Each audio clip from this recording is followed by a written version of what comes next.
ആചരണം നടത്താറുണ്ട്. എന്താണ് സാധാരണ നടത്തണേ?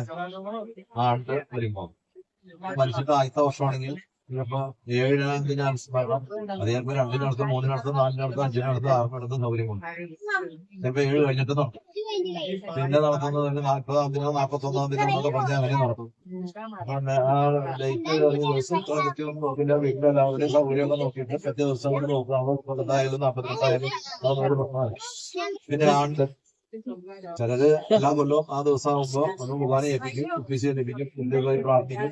അല്ലെങ്കിൽ കുർബാന ഏൽപ്പിച്ചില്ലെങ്കിൽ കുർബാനയെ കണ്ട് കാഴ്ചവെക്കുക, ഇങ്ങനെയൊക്കെ ചെയ്യുന്നതാണ് ഓർമ്മയാകരണം. നമ്മൾ ഇന്നലെ പൂർവ്വരോടുള്ള നമ്മുടെ മഹത്വം, നമ്മുടെ ബഹുമാനം, നമ്മുടെ സ്നേഹം അതൊക്കെ പ്രകടിപ്പിക്കുന്നതാണ്. തോമസ് ലീഹ നമ്മുടെ great great great great great grand ഫാദറാണ്. ക്രിസ്തു വിശ്വാസം ഈ മണ്ണിൽ ആദ്യമായിട്ട് കൊണ്ടുവന്ന ആളാണ്. അതുകൊണ്ട് തന്നെ അപ്പൂപ്പിനാണ് നേടുന്നത്. അതുകൊണ്ട് നമുക്കത് പ്രിയപ്പെട്ടതാണ്. ഇദ്ദേഹം AD 1-ാം നൂറ്റാണ്ടിൽ എന്താ അവിടെ വന്നതെന്നറിയാമോ? ഏത് വർഷമാണെന്ന്? AD 52-ൽ കൊടുങ്ങല്ലൂർ വന്ന് ഇറങ്ങി.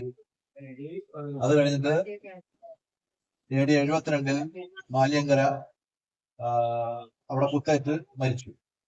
ഏതാണ്ട് 20 വർഷക്കാലം പല സ്ഥലത്തൊക്കെ പോയി 7 പള്ളികൾ സ്ഥാപിച്ചു എന്ന് പറയപ്പെടുന്നു. 7 പള്ളികൾ. ഈ പള്ളി അവിടെ അദ്ദേഹം പണിതു എന്നല്ല അതിന്റെ അർത്ഥം. അവിടെ ഓരോ സമൂഹത്തെ രൂപപ്പെടുത്തി സമൂഹത്തെ നൽകി ഒരു ചെറിയ കൂട്ടായ്മ അവിടെ ഉണ്ടാക്കി. ആ കൂട്ടായ്മ പിന്നെ വളർന്നാണ് വലിയ കൂട്ടായ്മയായിട്ട് മാറിയതും സഭയായിട്ട് മാറിയത്. അപ്പൊ അതിന് തുടക്കം കുറിച്ച ആളെന്നുള്ള നിലയിൽ തന്നെയല്ല യേശു ശിഷ്യൻ പല സഭകൾക്ക് അവകാശപ്പെടാൻ പറ്റാത്ത ഒരു ഔന്നത്യമാണ്. യേശുവിന്റെ സ്വന്തം ഒരാള് നമ്മുടെ നാട്ടിൽ വന്ന് വിശ്വാസം നട്ടു വളർത്തിയതുകൊണ്ട് അവർക്ക് വലിയ അഭിമാനമാണ്. നമ്മള് കരുതായ സഭയുടെ ബാക്കിയാണെന്നൊക്കെ പറഞ്ഞ ഒരു പ്രചരണം നടത്തുന്നുണ്ട്. അതിനെ ആക്കി എടുത്തു അവര് സൂത്രത്തിക്കോടെ. ഈ കരുതായ സഭ ഉണ്ടായത് 4-ാം നൂറ്റാണ്ടിൽ. AD 400-ലധികം വർഷങ്ങൾ കഴിഞ്ഞിട്ടാണ് കരുതായ സഭ ഉണ്ടായത്. ആ സഭയിൽ അതിന് 400 വർഷം മുമ്പുണ്ടായ സഭയെ കുറിച്ച് അതിന്റെ പുറകെ കുറിച്ച് കെട്ടിയപ്പോ അന്നത് ചോദ്യം ചെയ്യാൻ ആളുണ്ടായില്ല. അവർക്കത് സ്ഥാപിച്ചെടുക്കണമെന്ന് താല്പര്യമുണ്ടായി. അങ്ങനെ അതാണത് മനസ്സിലാക്കിയത്. ഇന്നിപ്പോ ചോദ്യം ചെയ്താൽ ആരും അത് ഗവനിക്കാൻ പോകില്ല. അതാണ് പ്രശ്നം. അപ്പൊ നമ്മൾ കരുതായരാണെന്ന് ചോദിച്ചാൽ അല്ല. കരുതായനേക്കാൾ മുമ്പ് ഇവിടെ 4 നൂറ്റാണ്ട് കാലം ഇവിടെ വിശ്വാസികളുണ്ട്. അതുകൊണ്ട് നമ്മൾ ഭാരത ക്രൈസ്തവർ എന്നറിയപ്പെടുന്നതാണ് ഏറ്റവും ഭംഗി. പക്ഷെ നമ്മുടെ കയ്യിൽ അന്നത്തെ തെളിവുകളോ കാര്യങ്ങളൊന്നുമില്ല. 4-ാം നൂറ്റാണ്ടില് കഥായർ വന്നു. 16-ാം നൂറ്റാണ്ടിൽ 15-ാം നൂറ്റാണ്ടില് പോർച്ചുഗീസില് വാസ്കോ ഡ ഗാമ ഉൾപ്പെടെ പല മിഷണറിമാർ വന്നു. അവര് വന്ന് ലത്തീൻ സഭ ഇവിടെ പ്രചരിപ്പിച്ചു. അതിന് 10-12 നൂറ്റാണ്ട് കാലത്തോളം കരുതായ സഭ ഇവിടെ ഉണ്ടായി.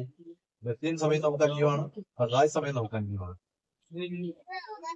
എന്റെ അപ്പനെ കുറിച്ച് എനിക്കിപ്പോ വിവരമൊന്നും ഇല്ലാത്തതുകൊണ്ട് അയലത്തോടുള്ള അപ്പനെ ഞാൻ അപ്പനായിട്ട് വിളിച്ചാൽ കരുതായ സഭ. നമ്മൾ കരുതായ സഭയുടെ ആരും അല്ലാണ്. പക്ഷെ നമ്മൾ കരുതായ സഭയുടെ മകളാണ് എന്നുള്ള രീതിയിലാണ് അവതരണങ്ങൾ ഉണ്ടായിരിക്കുന്നത്. ഇതിനി എന്തും പറഞ്ഞു തിരുത്താൻ ഒരു നിർവാഹമില്ല. അതൊക്കെ ഇങ്ങനെ റെക്കോർഡുണ്ടെങ്കിൽ സഹിക്കുക. തോമസ് പുസ്തകനെ കുറിച്ച് പറയുമ്പോൾ നമുക്ക് ഭയങ്കര നാവാണ്. തോമസിന്റെ മക്കൾ എന്ന് പറയുമ്പോൾ തന്നെ നമുക്ക് ഒരടി പൊക്കം കൂടുതലുണ്ടാവും. തോമസിയുടെ മക്കൾ എന്ന് പറയുമ്പോൾ നമുക്കൊരു സന്തോഷം, ഒരു അഭിമാനമൊക്കെ പ്രത്യേകം തോന്നും. മറ്റു മതസമൂഹങ്ങളുടെ മുമ്പിലാണ് നമുക്ക് അത് തോന്നാറുള്ളത്. കാരണം ലത്തീൻകാർക്ക് അത് അവകാശപ്പെടാനില്ല. മലങ്കരക്കാർക്ക് പിന്നെ അവകാശപ്പെടാൻ കാരണം മലങ്കരക്കാരുണ്ടായത് ഇപ്പോഴത്തെ അന്നത്തെ ക്രിസ്ത്യാനികളിൽ നിന്ന് ഒരു ഭാഗം വിഘടിച്ച് പോയിട്ട് പുനരൈക്യപ്പെട്ട് കത്തോലിക്ക സഭയിലേക്ക് വന്നവരാണ് മലങ്കര സഭ.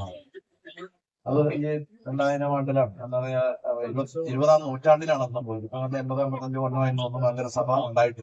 അതിനു മുമ്പ് അതെല്ലാം യാക്കോബായയുടെ ഭാഗമായിരുന്നു. അവിടെ നിന്ന് മാർപ്പാപ്പയിലേക്ക് വിശ്വാസം പ്രഖ്യാപിച്ച് കത്തോലിക്ക സഭയിലേക്ക് വന്ന ഒരു മെത്രാനും ഏതാനും വൈദികരും കുറെ വിശ്വാസിയും കൂടി ചേർന്ന് വന്നതാണ് മലങ്കര റീഫോം. അവര് മാർപ്പാപ്പയെ അംഗീകരിക്കുന്നു. അതുകൊണ്ട് അവർ വേറൊരു റീത്തായി. ഇന്ന് ഈ പ്രശ്നമൊക്കെ കൊടുപ്പിച്ചുകൊണ്ട് കഴിഞ്ഞപ്പോൾ അതിനൊരു സാധ്യത ഇല്ലെന്ന് പറയുമ്പോൾ നമ്മൾ ചിന്തിച്ചിരുന്നു. അത് പെട്ടെന്ന് നടന്നു കിട്ടണമെങ്കിൽ കത്തോലിക്ക സഭ നമുക്ക് അനുഭവം അംഗീകാരമൊക്കെ തരണം. അത് വലിയൊരു കടപ്പിലാണ്. അപ്പൊ അതിലേക്ക് ഒന്നും പോയില്ല. അങ്ങനെ ഒരു ആശയങ്ങളൊക്കെ ഉണ്ടായിരുന്നേ. പിന്നെ തോമസിയുടെ നുക്രാന എന്ന് പറഞ്ഞാൽ ഓർമ്മ ദിനം എന്ന് മാത്രമേ ഒരു ചോദ്യം ഉണ്ടായില്ല.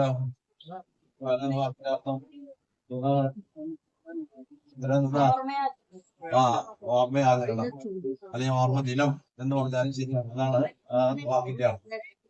അങ്ങനെ തോമാസ്ലിയെ ഓർക്കുമ്പോ ചെറുതില്ലാത്തൊരു അഭിമാനം തോന്നണം. കേരളം കേൾക്കുമ്പോ കളക്കാൻ ചോര ഉള്ളിൽ എന്ന് പറഞ്ഞ പോലെ തോമസ് കേൾക്കുമ്പോ എന്റെ ഉള്ളിൽ ഒരു ഉശിര് കയറും. ഞാൻ തോമാസ്ലിയുടെ മകനാണ്, മകളാണെന്നുള്ളത് അത് ഇനി ഉണ്ടാകണം.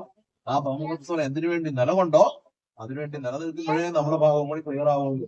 എന്താണ് ഞങ്ങളുടെ പേര് കത്തോലിക്ക സഭയുടെ രജിസ്റ്ററിലുണ്ടെന്ന് പറഞ്ഞിട്ട് എഴുതി വെച്ചോണ്ട് മാത്രമായില്ല. തോമസ് അപ്സോളം ജീവൻ കൊടുക്കാൻ തയ്യാറായ നമുക്ക് മകളോട് പോയി മരിക്കാന്ന് പറഞ്ഞുകൊണ്ട് പോയവൻ. പിന്നെ അവസാനം തോമസിനെ ഇല്ലാത്ത നേരത്ത് കർത്താവ് നോക്കി ഉണ്ടായിരുന്നു. ആ നോക്കി പ്രകടിപ്പിച്ചു. അതിന് കർത്താവ് പാരിതോഷികം പോലെ കൊടുത്തു. ഒന്നുമല്ലേ എന്റെ കൈയോടെ കൊണ്ടുപോവാ, എന്റെ ചങ്ക് കാണും, ഞാൻ കൈയോടെ ഒന്ന് കൊടുത്ത് എന്ന് പറഞ്ഞ് അവനെ വിശ്വാസത്തിലെടുത്തു. അവൻ ചെന്ന് പുറത്ത് നോക്കിയിട്ടുണ്ടാവും എന്ന് നിങ്ങൾ കേൾക്കുന്നുണ്ടോ? പുറത്ത് നോക്കണേന് മുമ്പ് അവൻ നിലത്ത് കിടന്നു. അതിനുള്ള നിന്ന് അവന് കിട്ടണ്ടേ? കർത്താവിന് ഒരു നോക്ക് കാണാൻ ആഗ്രഹിച്ചുള്ളൂ. ആ കൂട്ടത്തിൽ കുറച്ചുകൂടി പറഞ്ഞു വെച്ചതേ ഉള്ളൂ. നിങ്ങൾ വാ, തോമസിന്റെ രൂപത്തിൽ നോക്കുമ്പോ തോമസാണെന്ന് തിരിച്ചറിയാനുള്ള ഒരു അടയാളമുണ്ട്. ഇത്രകാരന്മാര് വെച്ചിരുന്നു അറിയാമോ? ഇവിടെ ഒത്തിരി ചോന്നാണ്. അവിടെ ചെന്ന് നോക്കുക. അവിടെ ചെന്ന് തോമസ് നോക്കണം. തോമസിനോട് ഇങ്ങോട്ട് വരാൻ പറഞ്ഞപ്പോ തന്നെ തോമസ് അടിയറവ് പറഞ്ഞ എന്റെ കർത്താവേ എന്ന് പറഞ്ഞ് സ്ഥാനം നമിച്ച് അവന്റെ ജീവിതം പൂർണ്ണമായിട്ട് അവിടെ അർപ്പിക്കാൻ കഴിയും. അതുപോലെ അർപ്പിക്കാൻ എല്ലാവർക്കും ആകും.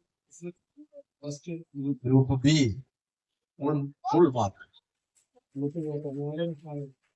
ഗ്രൂപ്പ് എ ഒട്ടു പുറകിലുണ്ട്. കട്ടയ്ക്ക് മത്സരിച്ചു 14.45.